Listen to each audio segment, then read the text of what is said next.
ఒక ఊర్లో ఒక పేదవాడు ఉండేవాడు. అతను చాలా బక్కగా ఉండేవాడు. తినడానికి తిండి లేదు, మాసిపోయిన బట్టలు వేసుకునేవాడు, తెగిపోయిన చెప్పులు వేసుకునేవాడు అన్నమాట. అతను రోజు ఉదయాన్నే నదికి వెళ్ళి బట్టలు ఉతుక్కోసాగాడు. అదేవిధంగా ఈరోజు కూడా నదికి వెళ్ళసాగాడు.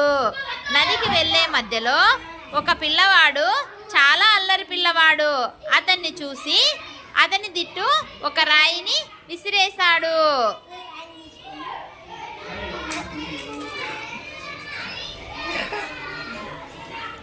అతను రాయి విసిరేయగానే పేదవానికి కోపం రాలేదు. దగ్గరకు పిలిచి అతని చేతిలో రూపాయి పెట్టాడు.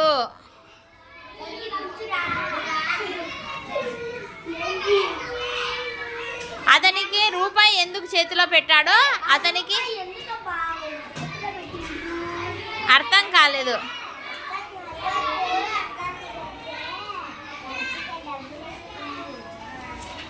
ఈరోజు ఎవరైతే రాయితో విసిరేస్తారో ఆ రాయి తగిలిన వారికి 10 ఇంతలు డబ్బులు వస్తుంది.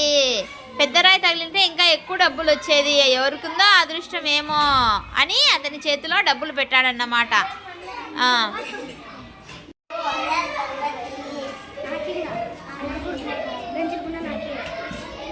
అటువైపుగా ఒక మల్లయోధుడు, కండలు తిరిగిన మల్లయోధుడు వచ్చాడు అన్నమాట. అతని జోబి నిండా డబ్బులు ఉన్నాయి.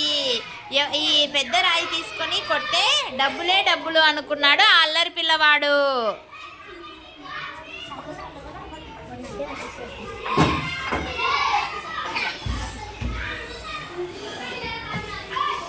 ఆ దెబ్బ తగిలేసరికి ఆ మల్లయోధుడు ఆ అల్లరి పిల్లవాడిని తీసుకొని కింద మింద వేసి తన్నాడన్నమాట. నువ్వు రారా.